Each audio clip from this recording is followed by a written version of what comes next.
Listo.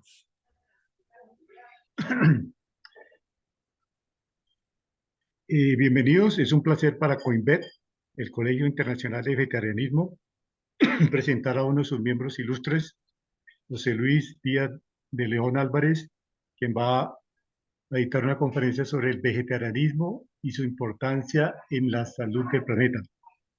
José Luis es químico egresado y titulado en la Facultad de Química de la UNAM en 1978. Recibe el grado de Filosofía Doctoral o PhD por parte de la Universidad de Gales, Reino Unido, en 1984. También hizo un postdoctorado de Rutgers University, New Jersey State University, durante 1987 y 1988. Investigador del Centro de Investigaciones Biológicas entre 1978 y 1981. 1987 y 1985 y 1987. Profesor investigador, titular C de tiempo completo de la Universidad Autónoma de Baja California Sur, México, entre los años 1989 y 2011. Adscrito al área de ciencias agropecuarias en el Departamento de Agronomía, donde dirige los trabajos de investigación del Laboratorio de Biotecnología Vegetal. Catedrático de las asignaturas de Química Inorgánica, Química Orgánica, Bioquímica y Biotecnología Agropecuaria, tanto en la licenciatura como en el posgrado. Paralelamente ha dictado cursos a nivel nacional e internacional, ha sido organizador de congresos y simposios locales, nacionales como internacionales. Los resultados de sus investigaciones han sido publicados en más de 60 manuscritos en revistas internacionales y nacionales.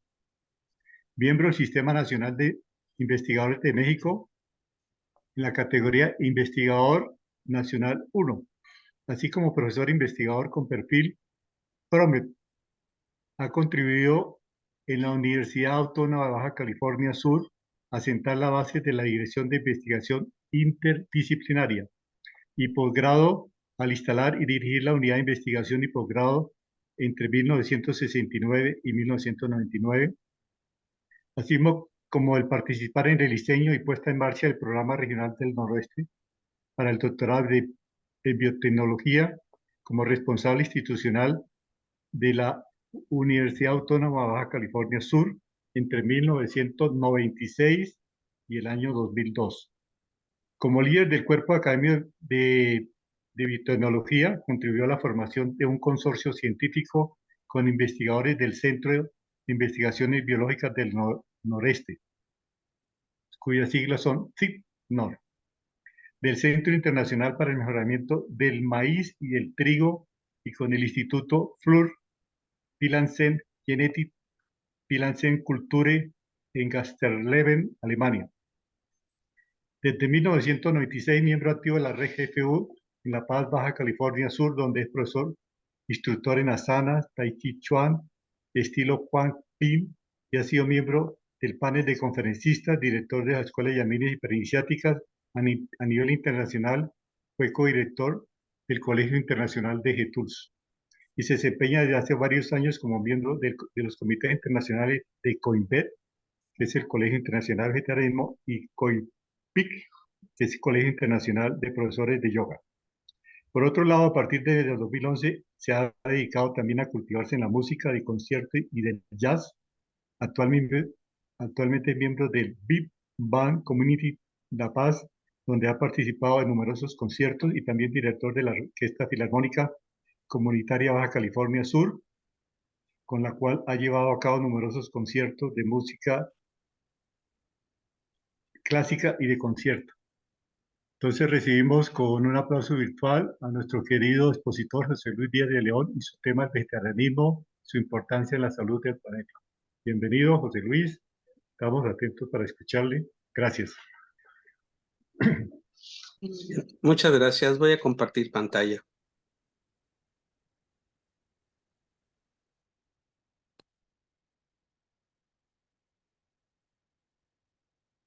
Bien, pues agradezco mucho al al Colegio Internacional de Nutrición Vegetariana el haberme otorgado esta oportunidad de platicar un poco sobre este tema que me apasiona, que es la forma como nos alimentamos y cómo ésta impacta a nuestro planeta.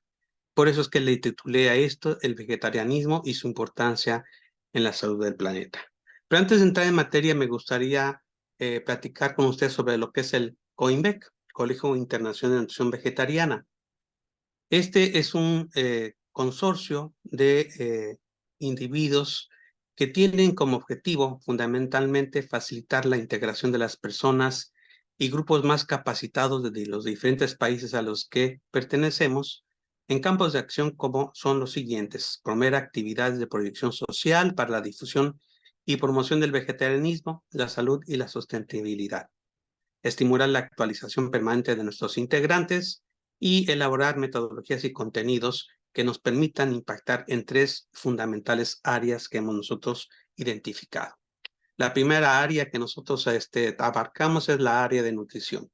En este caso es el espacio que nosotros utilizamos para el estudio, la investigación y experimentación de la alimentación y nutrición humana desde la perspectiva científico-filosófica.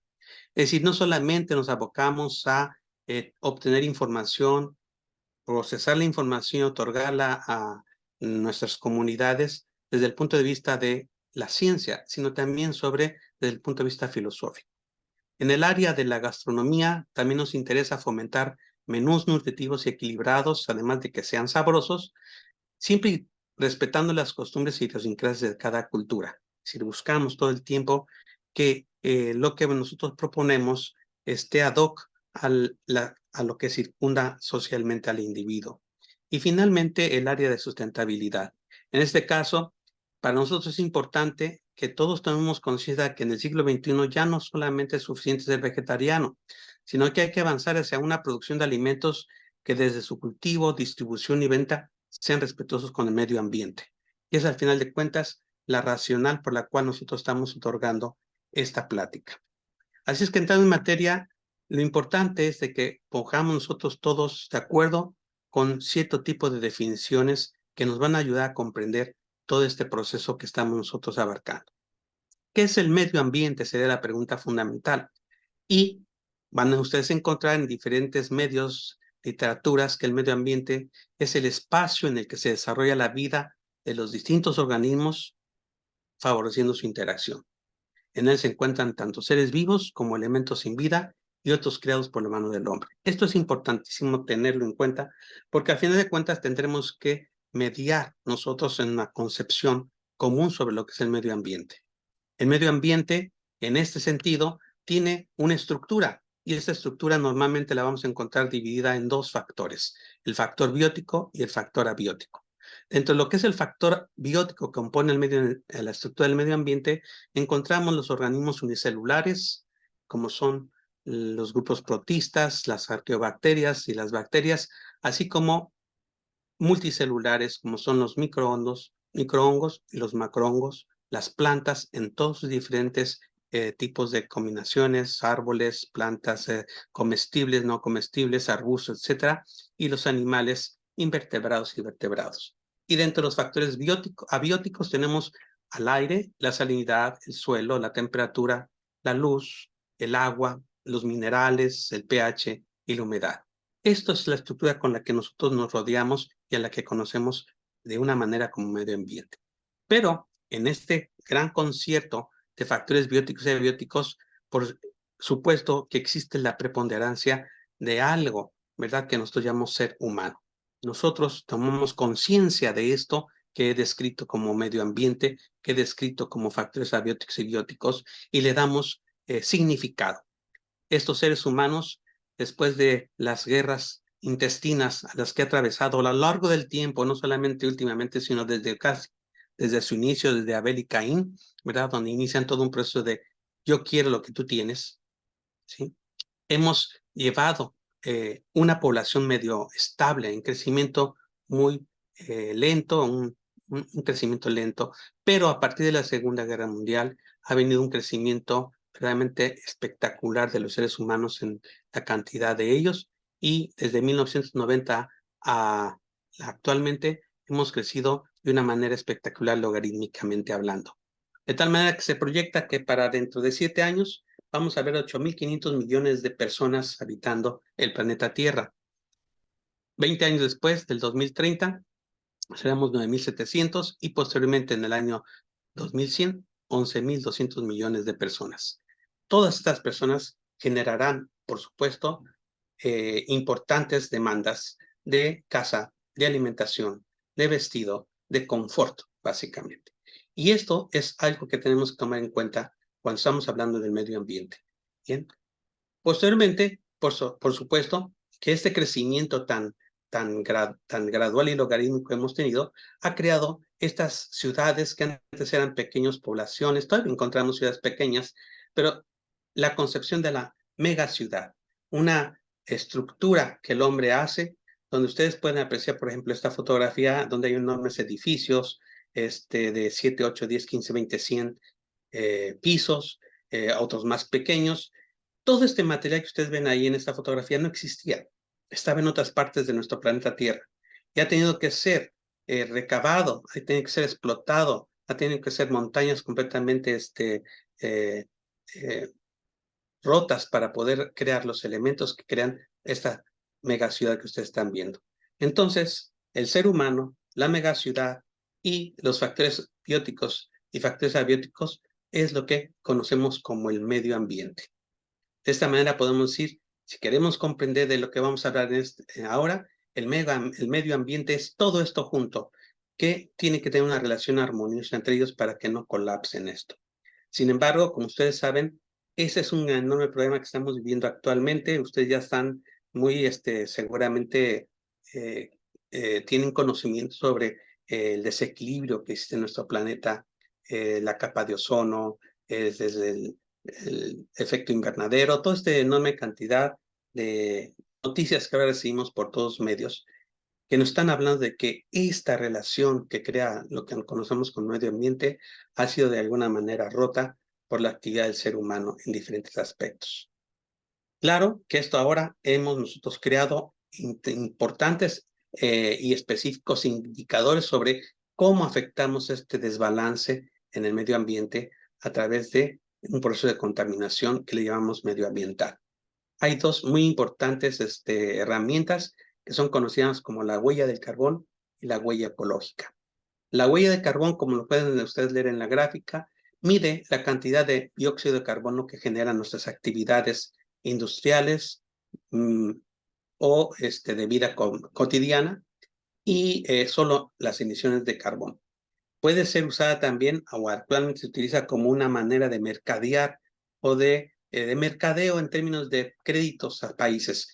¿Qué tanto tú produces de emisión de carbón? ¿Qué tanto yo financio, ya sea tu desarrollo o para tu desarrollo? Puede ser utilizado de una u otra manera así. Y por supuesto que a medida que un país o la humanidad crecemos en nuestra producción de dióxido de carbono a través de nuestras actividades, vamos a tener impactos directos en el cambio climático que gobierna a este medio ambiente en el que nos habitamos. Por otro lado, la huella ecológica mide los recursos renovables y no renovables que utilizamos para crear todo este confort en el que vivimos los seres humanos. Incluye las emisiones del carbono y el impacto ambiental, además de la huella hídrica. Es algo que vamos a tener que tomar en cuenta posteriormente en el desarrollo de esta plática. También es usada como un medidor del consumo global que cada individuo hace o que el individuo promedio hace y cómo impacta al planeta Tierra en términos de su balance de equilibrio e impacta directamente en la continuidad de la vida en la Tierra. Y esto es algo muy, muy reciente en términos de la evolución del ser humano en este planeta Tierra, que verdaderamente tiene ocupados a las mentes más brillantes de nuestro mundo y tiene también ocupados a los otros también brillantes, pero que no se dan cuenta de la importancia de tener estos conceptos muy bien aclarados. Así es que estos indicadores nos van a enseñar a nosotros cómo estamos impactando a nuestro planeta. Hay esta famosa huella ecológica que ustedes conocen, se representa con un piecito, donde ustedes van a ver una numerale ahí, ¿verdad? Qatar tiene una huella ecológica de 11.68, mientras que Gabón en la parte inferior derecha tiene una huella ecológica de 1.81. Estos números lo único que nos dicen es lo siguiente. Si el humano promedio en este planeta viviera como lo hace el humano promedio en Qatar, se necesitarían 11.68 tierras para mantener ese estilo de vida. Esto es impactante. Si ustedes pueden ir ahora en el Google, buscan calculada de huella, de huella ecológica que ustedes individualmente hacen, vendría a ser impactante para cada uno de nosotros. Por ejemplo, yo hice el ejercicio. Si todos en el planeta llevaran mi estilo de vida, cómo vivo, dónde vivo, cuántos cuartos tengo, si tengo un baño, 2 baños, 3 baños, si tengo alberca, no tengo alberca, si utilizo un automóvil o no, si utilizo 2 automóviles, si todo esto mide la calculadora de huella ecológica, si alguien viviera, si el planeta entero viviera de acuerdo a mi estilo de vida, se requerirían 2.5 tierras para mantener ese estilo de vida. Y entonces de esta manera podemos entender la magnitud de lo que implica nuestras actividades individuales, colectivas o industriales en la estabilidad de nuestro planeta Tierra. Esto pues es la razón por la cual cada 5 de junio el mundo conmemora el Día del Medio Ambiente, con el objetivo de que la sociedad haga conciencia sobre la importancia de garantizar una protección duradera del planeta y sus recursos naturales. Esto es importantísimo, porque bueno, ustedes saben, los seres humanos en cualquier parte del planeta llevan a cabo toda una gran actividad, ¿verdad?, económica, ¿sí? Es decir, mueven energía. Algunas veces le llamamos a la energía dinero, algunas otras veces les llamamos simplemente recursos naturales, renovables o no renovables. Y en estos sectores académicos que las poblaciones desempeñan, existe lo que es el sector primario, el secundario y el terciario. Y en todos los casos, si ustedes observan el primario, son las actividades que se obtienen recursos directamente de la naturaleza. La agricultura, la ganadería, el aprovechamiento forestal, la pesca y la minería son ejemplos de ellos, donde seguramente a futuro estaremos oyendo mucho por parte de un compañero de nosotros, Jorge Barbales, sobre el aprovechamiento forestal y su impacto en el desarrollo del planeta. En el caso de las actividades secundarias que realizamos los seres humanos, las actividades que transforman los recursos de la naturaleza son las que son impactadas. En este caso, la industria y la construcción. O sea, una ciudad requiere una enorme cantidad de energía, de materiales para ser construida. Y luego tiene que ser mantenida. Tenemos que tener electricidad, tenemos que tener recursos hídricos, tenemos que tener recursos que mantengan a la ciudad saludable. En el caso del sector terciario, que es las actividades que no producen bienes, sino que prestan servicios, pues tenemos importantes transporte, comercio, turismo, la enseñanza, ejercicio bancario, servicios médicos, etcétera. Estas actividades, todas estas actividades, tienen un impacto en el medio ambiente, lo querramos o no lo querramos entender. Los recursos que utilizamos para que todas estas actividades se den pueden ser catalogados entre renovables, de flujo y no renovables. Para que nos entendamos en términos de la realidad y problemática que vivimos, es importante que entendamos que los recursos naturales renovables son aquellos que, como su palabra dice, se pueden renovar, crecer o renacer. Como ejemplo, los árboles, animales, el agua y el suelo con sus ciclos.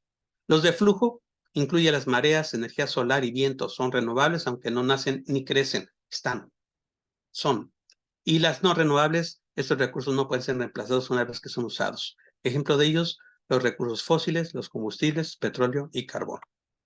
Una vez que tenemos claro, ¿verdad?, que todo esto es el proceso en el cual nosotros podemos hacer que nuestro medio ambiente sea saludable o no, pues entonces vamos a entender que si nosotros usamos de una manera racional y equilibradamente los recursos naturales, los no renovables, los renovables y el flujo, tendremos un equilibrio y una protección al medio ambiente adecuada.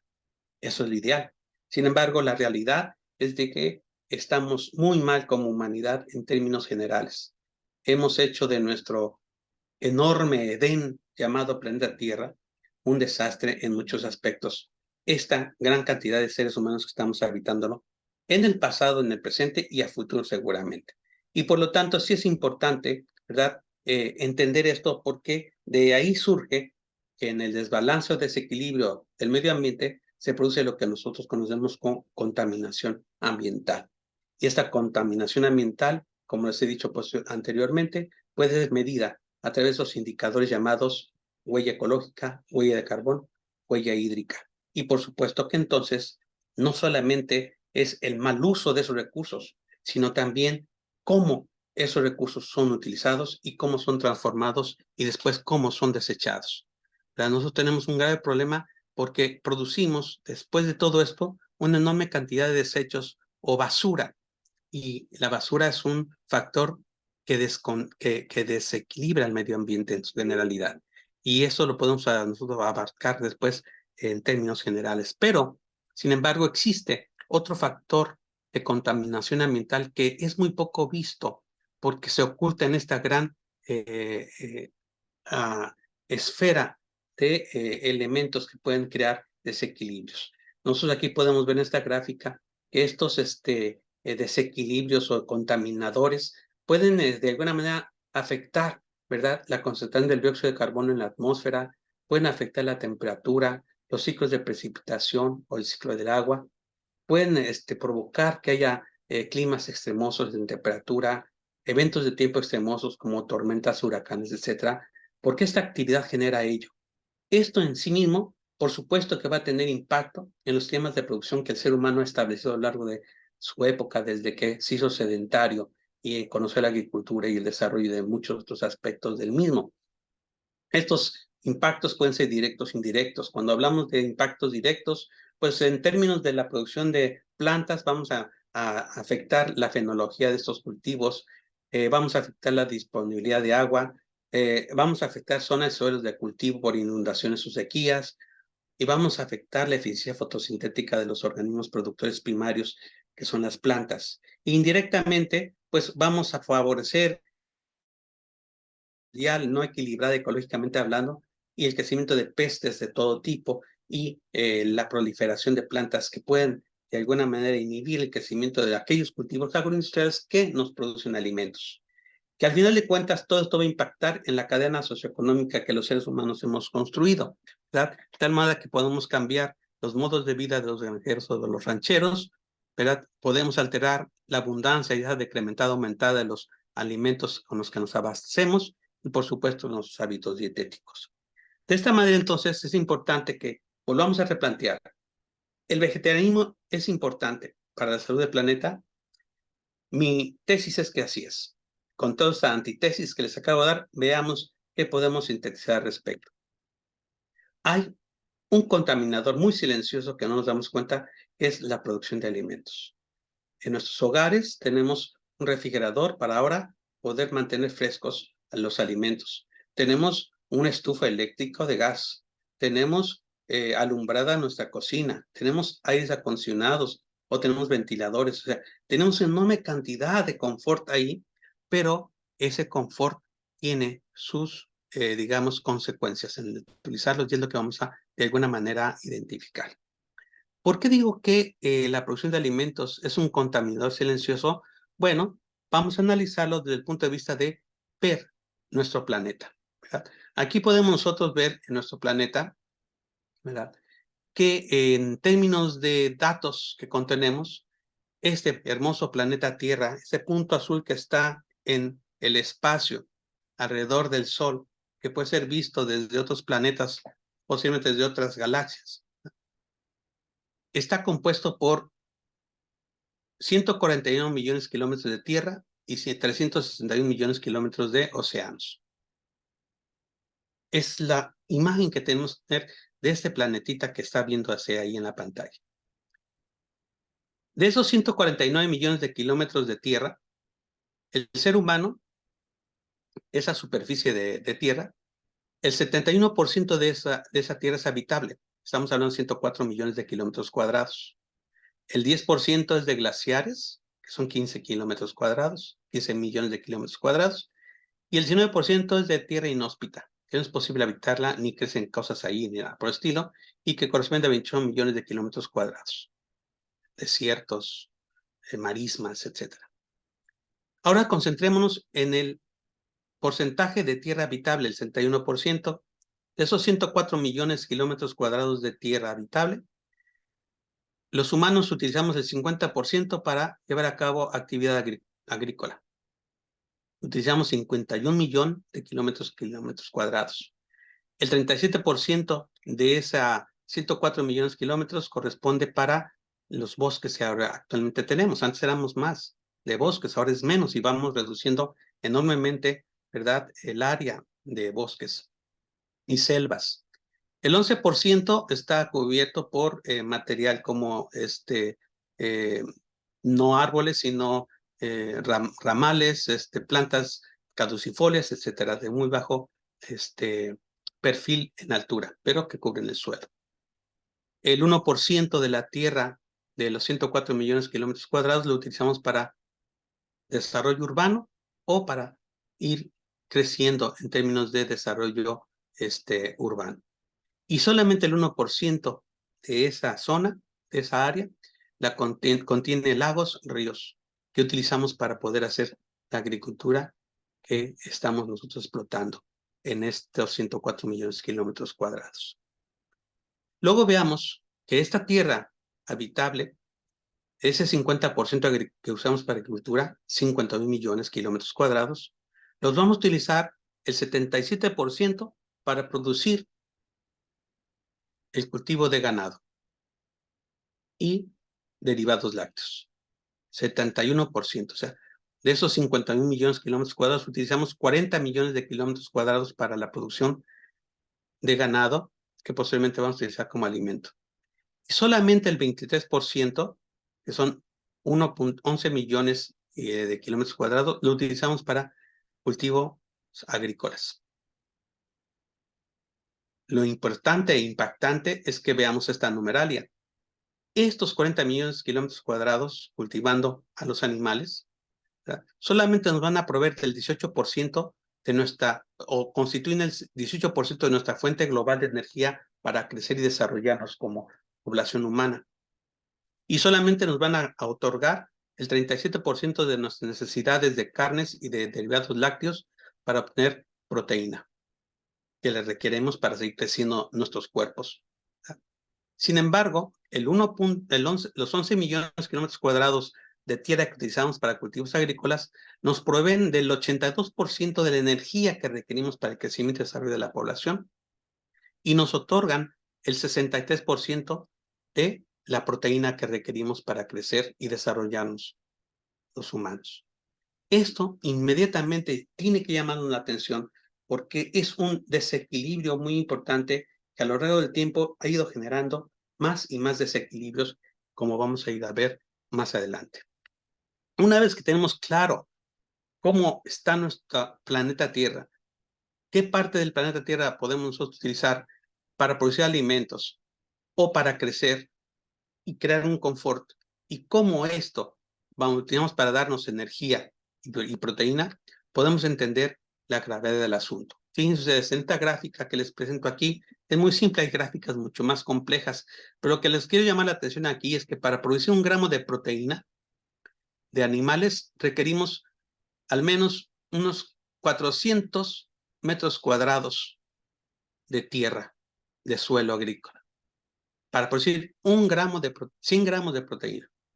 Y para producir 1 kilo de masa muscular o de masa, ¿verdad?, necesitamos prácticamente unos 900, casi 1000 metros cuadrados de tierra para poder producir carne de cordero, de vacas, terneras, quesos, chocolate oscuro, ¿verdad?, café, carne de cerdos, etcétera. Esto comparativamente con lo que está en el encuadre de cada una de las gráficas, para producir manzanas y tomates, cítricos, papas, plátanos, bananas, arroz, maíz, tofu, trigo, cebada, huevos, chícharos, etcétera, necesitamos una muy poca o muy baja cantidad de metros cuadrados de suelo agrícola para ello. Claro está que podría decir, bueno, ¿cuál es el problema ahí? El problema es que todo esto que ustedes están viendo que producimos en términos de gramos de proteína o de masa requiere agua. Y ese es uno de los elementos que nosotros tenemos que tener cuidado a futuro. En esta gráfica lo único que estamos mostrando es de que independientemente del tiempo y del crecimiento del ser humano, nuestra capacidad para producir alimentos es limitada. Es limitada porque utilizamos mucha tierra para producir carne y muy poca tierra la usamos para producir los vegetales, alimentos que son los que nos dan la proteína y nos dan la energía necesaria. Si ustedes ven, de 1964 al 2030, los niveles de producción de arroz, de trigo, de los otros cereales que acompañan a la producción del trigo, como son el maíz y los demás, la producción de aceites vegetales, de azúcar, que se produce a partir de la caña de azúcar, de leguminosas, que en inglés se dice pulses, de raíces y tubérculos, como son la papa y los camotes, etcétera, ¿verdad? Es mayoritario. Y ustedes ven la carne que está representada por este color, en realidad aumentó de 1964 al finales del 2000, a principios del 2000, pasó a un tamaño mayor. Y finalmente va a ir en aumento. De tal manera que actualmente la población va a requerir cerca de 3,000 calorías para poder sostener su crecimiento y desarrollo.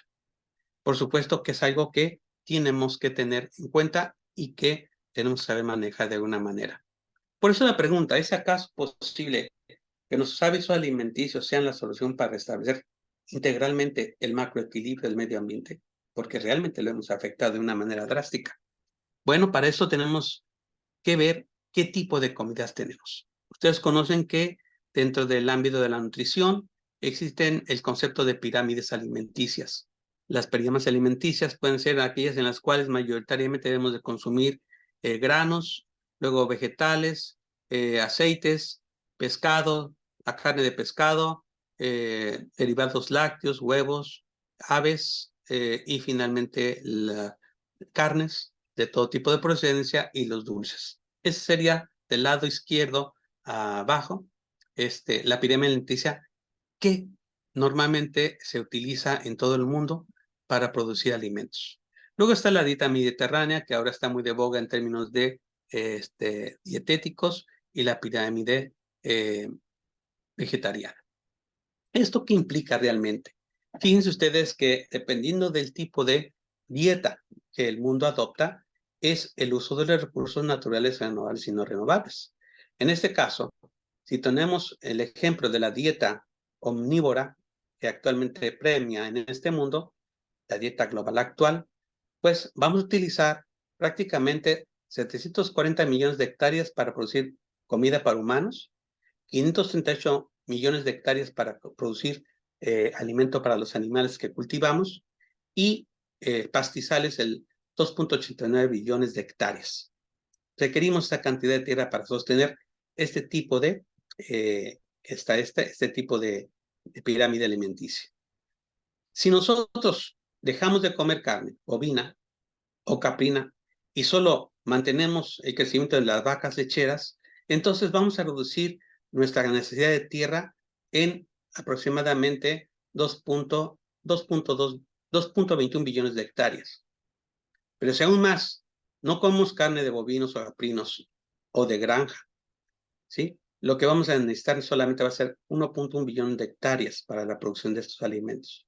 Y si aún más dejamos de consumir carne, huevos y pescados y solamente limitamos nuestra dieta a una dieta vegetariana, solamente vamos a utilizar 1,01 billón de hectáreas para la producción de alimentos. Para toda la humanidad estoy hablando, ¿verdad? Y si nos convertimos en veganos, entonces reducimos a 1 billón de hectáreas la necesidad de nuestro suelo agrícola para poder alimentar a la humanidad. Es decir, fíjense ustedes, de 4,13 billones de hectáreas necesarias para la producción actual de alimentos, una dieta de este tipo, si todos nosotros comiéramos una dieta vegana, podríamos reducir la cantidad de tierra que usamos para producción de ganado en un 75%, que es el tamaño muy similar a todo Estados Unidos y Brasil. Y esto debe de llamar nuestra atención, porque por supuesto, como les había dicho, es importante observar que la producción agrícola, ¿sí?, la producción de ganado, conlleva al uso de agua. al recurso hídrico. Y recuerden que nada más es el 1% de lagos y ríos que tenemos de agua dulce, que es con la que sostenemos la producción de todo esto que estamos hablando nosotros. Fíjense ustedes cómo es realmente desproporcionado todo esto. Para tener en su mesa 500 gramos de maíz, requerimos de 450 litros de agua. Cuando ustedes tienen en su mesa 300 gramos de un bistec, un bistec de 300 gramos, se requirieron 4.500 litros de agua. Para tener 500 gramos de un queso, se requirieron 2.500 litros de agua. Para producir una naranja, se requirieron 7 litros de agua. Para tener en su mesa un huevo, se requirieron 200 litros de agua. Es decir, cuando ustedes ven esta gráfica y observan que si ustedes tienen en su mesa un filete de 300 gramos de pollo, ustedes tienen que tener en mente que se utilizaron para tener esos 300 gramos de pollo 1.170 litros de agua. O si tienen ustedes 300 gramos de un bistec de cerdo, una chuleta de cerdo, en su mesa, tienen que tener en mente que se necesitaron 1.440 litros de agua. Un filete de carnero requirió 1.830 litros de agua. Para producir, para tener en su mesa, en su cocina, 500 gramos de harina de trigo, solamente requerimos de 500 litros de agua. Y de esta manera podemos ir nosotros dándonos cuenta que dependiendo de la dieta o de la pirámide alimenticia que utilice el ser humano, vamos a hacer qué tanto impacto tenemos en el recurso hídrico, en la huella hídrica, en la huella de carbono y en la huella ecológica. Veámonos entonces los seres humanos actuales, cada uno de nosotros, que en el paso de nuestra vida, cuando nosotros vamos a ser ahora, vamos a imaginarnos cuando éramos niños, que nos ponían pañales, en ese transcurso, casi 3.000 pañales fueron utilizados en el transcurso que aprendimos a controlar nuestros esfínteres. Y esos 3.000 pañales llenarían 240 campos de fútbol extendiditos, ¿verdad? Vamos a producir 40 toneladas de basura. Ya habremos nosotros producido ello. De ellos, 36% es materia orgánica, 23% es papel cartón, 12% son vidrios, 23% son plásticos. Y de esos solamente se van a reciclar casi 10 kilos. El resto va a estar contaminando al medio ambiente. En términos de uso de gasolinas o de recursos no renovables, si tenemos un automóvil continuamente durante nuestra vida, habremos recorrido prácticamente 730,000 kilómetros en todo nuestro transcurso de manejos, que es como ir y volver a la luna, ¿verdad? Y habremos consumido 1.200 pollos, 15 cerdos, 21 ovejas, habremos consumido 50 toneladas de alimentos, 4 vacas, y si solamente necesitamos de 1 o 2 litros de agua al día para beber, de todos modos habremos consumido al día 167 litros. Cuenten ustedes la cantidad de veces que se bañan, la cantidad de veces que le bajan al recipiente del baño, y van a ver la escandalosa cantidad de agua que utilizamos nosotros para nuestro confort y para nuestra cotidianidad. Esto en mente, entonces tenemos que ir reconformándolo, porque los impactos que tenemos en el medio ambiente son enormes. Vean aquí en esta gráfica que si nosotros nos alimentamos de carne, el impacto en la huella de carbono es enorme, porque 15 gramos de kilogramos son producidos si nosotros tenemos la producción de reses. Y así, poco a poco, langostinos, chocolate, peces en cultivo, puercos, pollos, quesos, ¿verdad? Y aún la cerveza, ¿verdad? En mucho menor cantidad, van a producir una huella de carbono bastante grave e importante. Ya les dije, yo necesito 2.5 tierras. Si todo el mundo viviera como yo, necesitaríamos 2.5 tierras para mantener este confort en el que yo gozo. De esta manera, vemos que si tenemos una dieta alta en carnes, pues vamos a prácticamente producir 2.5 veces más de emisión de gases de invernadero que si tenemos una dieta de vegetariana o vegana. Por supuesto que la vegana es la que menos impacto tiene, ¿verdad? Y si esto, además, lo llevamos a un ámbito mucho mayor, nos vamos a dar cuenta de que es primordial que nosotros entendamos la relación de la producción de alimentos, del tipo de vida alimenticia que llevamos y cómo este impacta en la huella del carbono, en la huella ecológica y en la huella hídrica, porque nosotros tenemos la obligación en conciencia de hacer estos cambios, porque con ello esas emisiones van a disminuirse y por tanto las huellas carbono ecológica e hídrica disminuirán y tendrán un menor impacto en el medio ambiente y sus componentes. Fíjense ustedes la proyección tan terrible que tenemos. Nuestro planeta Tierra está, el modelo que se describe es el que está en la gráfica donde se ve a nuestro planeta Tierra de una manera todavía medio maltratada, pero digamos sana. Pero en el paso del tiempo, si nosotros no cuidamos esto, podemos llevarlo a la extinción o a unos precarios niveles de vida, de tal manera que 2.863 especies de mamíferos pueden ser de alguna manera erradicados de nuestra planeta Tierra. Para el 2050 se espera que el hábitat de los mamíferos decline globalmente entre 5 y el 16%. África y Sudamérica son las regiones más afectadas por el enorme crecimiento e intereses de producción de carne que existen en esas zonas, por lo que nosotros requerimos acciones implementarias en todos los niveles. Y bueno, claro está que la tesis de que una alimentación vegetariana consciente beneficia al planeta, sin duda alguna, es cierta. No solamente beneficia la salud del individuo, de la familia, de la sociedad, sino del planeta entero. Y esto, por supuesto, tiene una base filosófica y un estilo de vida que le llamamos nosotros yoga, ¿sí? La capacidad de unir, ¿sí?, al gran universo con el microuniverso, es decir, yo y el planeta y el, el sistema planetario, y los demás sistemas planetarios, las galaxias, etcétera. Es todo un concierto que se está llevando a cabo en este proceso de unión. Un estilo de yoga, un estilo de vida del yoga nos indica cómo crear nosotros estadios internos de paz, de satisfacción, de contentamiento en términos de vida interna y de vida colectiva y de comportamiento colectivo.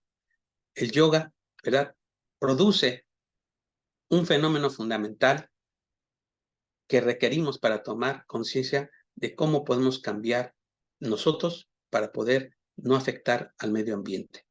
Un individuo que no se socializa normalmente va a tener un aspecto individual muy precario, va a tener poca capacidad de comunicarse con otros, va a tener una visión fragmentada de los problemas medioambientales, va a tener objetivos particulares que impactan en una zona muy pequeñita, tiene sistemas de medición variados dependiendo de donde viva, etcétera.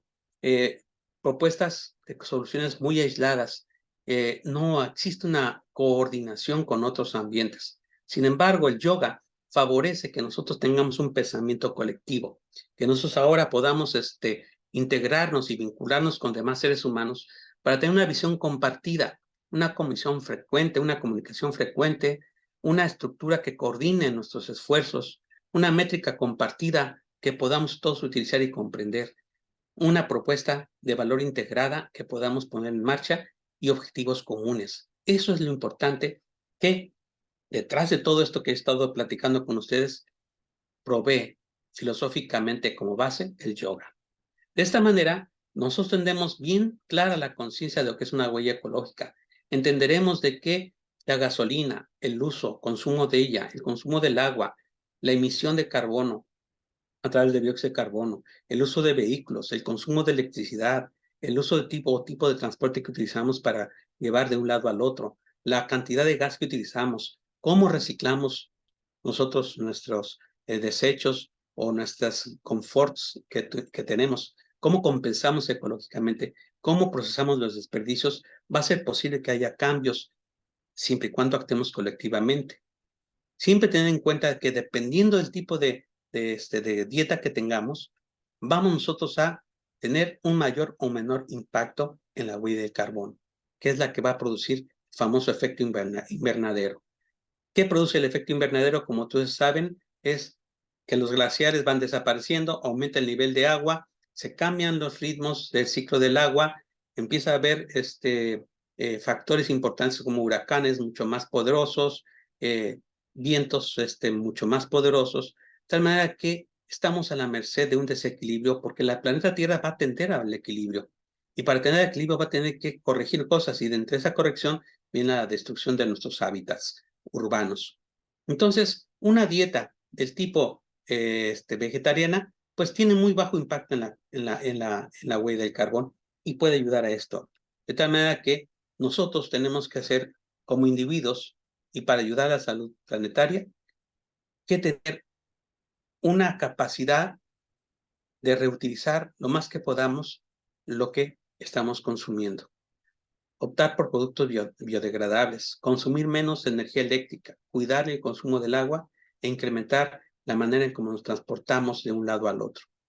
Esto desde el punto de vista individual, ¿verdad? Y así, de esta manera, pues si nosotros queremos reducir nuestra huella ecológica, pues tendremos que tener compras responsables, tenemos que escoger entre productos de calidad con una larga vida útil, tenemos que cambiar esa concepción de úsese y tírese, y en lugar de ello tener envases duraderos, ¿sí? Escoger con claridad qué aparatos eléctricos necesitamos y cuánto tiempo los vamos a utilizar, intercambiar productos entre las comunidades, ¿verdad? Y ir empezando a utilizar el compostaje casero para poder tener espacios de tierra de cultivo de traspatio que nos puedan ayudar a reducir esta huella ecológica, que al final de cuentas tiene que reducirse en una salud planetaria. Pues esto es lo que quería platicar con ustedes sobre la tesis de que el vegetarianismo es una herramienta fundamental que va a impactar de una manera favorable en la salud del planeta. Con ello, pues, termino mi plática con ustedes y, pues, podemos empezar nuestra conversación, si ustedes así lo desean. Voy a dejar de compartir pantalla.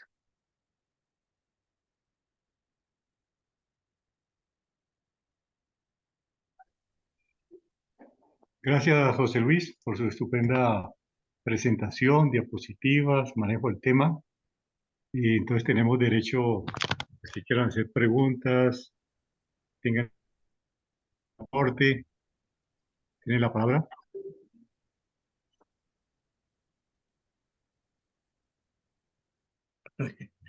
Ya estoy listo, perdón. Siga, Jorge. Si te parece, dejamos de grabar o grabamos las Bien, preguntas y dejamos de grabar. de grabar. Muy bien.